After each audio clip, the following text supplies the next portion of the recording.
Pathfinder was the character I've consistently been dreading since starting this project, because he doesn't exactly translate easily into a minifigure shape, and because of this I needed him to be entirely brick built, which brought about a number of unique challenges that I'll get into in a second. But let's start with some ground rules, because I think they're important, and there's a few things I needed to make sure of if I wanted him to be done properly. I am not allowed to manipulate the scale of any individual Lego piece. In the past I broke this rule because I figured Lego can make a custom mold for this if they wanted to. Like for Ballistic's hair, the skull Revenant is holding, and Mirage's pistol, but I think in this case the build of the character itself needed to be consistent because Lego would never custom mold a piece just to solve a design challenge at this scale. Second rule is that the finished figure has to scale reasonably well relative to the height of a minifigure. As in, if you were to have this figure in real life, you should be able to display it alongside a minifigure without it looking stupidly wrong, like with Reinhardt from Lego Overwatch. This rule exists to prevent me from just making a huge hyper detailed model and just scaling it down in Photoshop when placing it in the group picture. I figured that would be both too easy and would most likely end up looking super out of place. And finally, the pieces actually needed to fit together in a way that's possible in real life. That means I can't just build his head or torso or something separately and just have them float in midair for the sake of the render. I actually broke this rule before with Valkyrie and her wings, which just kind of float there to get the required look, but in this case I really think it would be cheating, so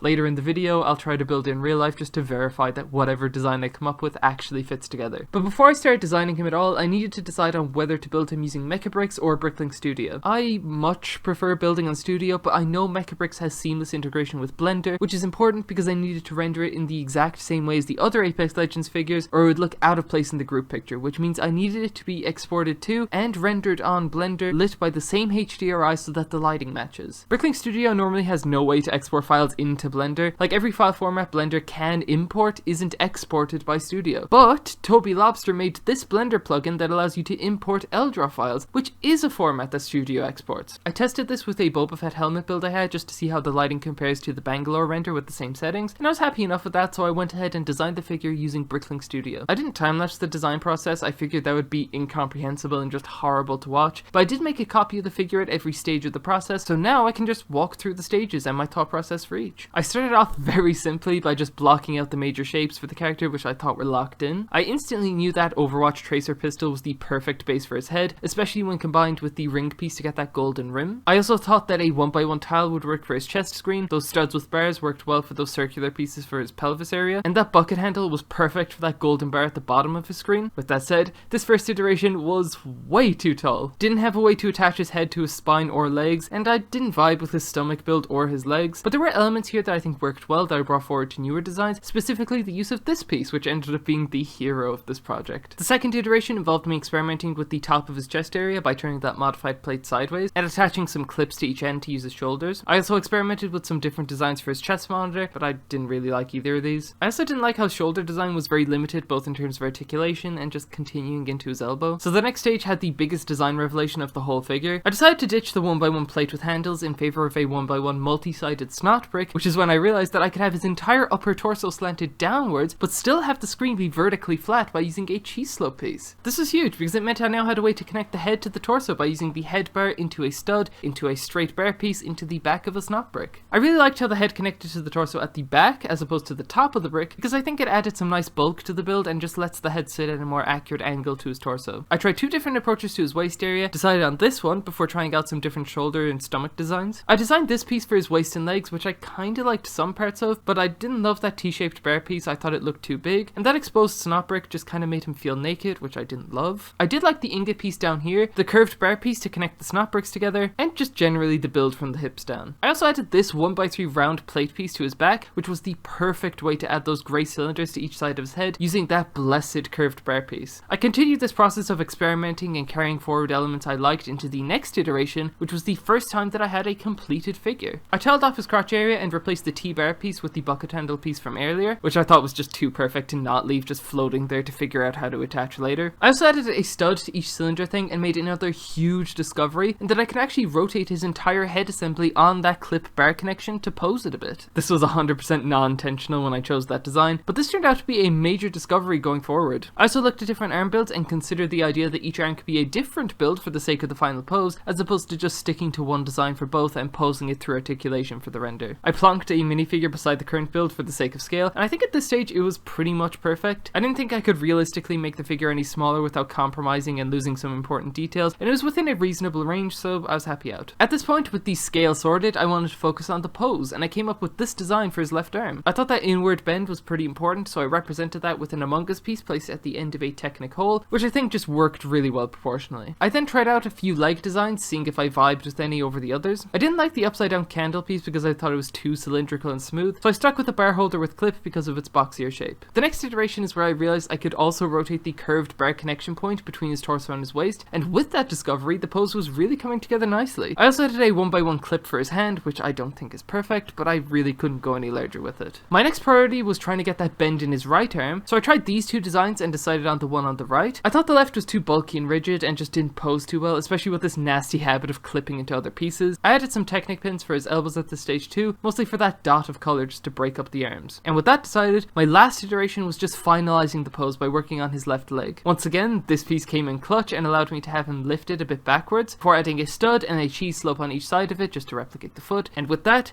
the figure build was done. With it designed, it was now time to test whether or not I could actually build it in real life. And this is where another unintended side effect of the design benefited me again. It turns out that because of the super small scale of the model, it only uses 37 pieces, and because all of the pieces are really small and not overly specialized, I actually had all the parts I needed already just lying around as spare pieces from various sets, with the exception of these two Technic pieces that I needed to surgically remove from the Spider Tank set, and these three pieces which I needed to compromise the stability of the stratosphere to procure. And to my surprise, the figure is actually buildable in real life and looks really good with a surprisingly strong build. My design worked, with a few asterisks. This bulb piece doesn't actually fit into that slot, so I needed to substitute it for a regular stud, and I accidentally put a rounded 1x1 tile in place of a regular 1x1 tile here, which I preferred the look of, so in the end I changed the design in that way too. I also have a confession to make. I very much intended to break my third rule pretty much the entire time as I was designing this thing. I really wanted this bucket handle golden bar detail under the screen, but I couldn't think of a way to actually attach it to anything, so I was very much willing to just have it floating there in midair, at least for this render. But when I was putting it together in real life, I found that you can actually stick it in between the torso and the hips, and there's a perfect gap between them to actually grip it in place. So,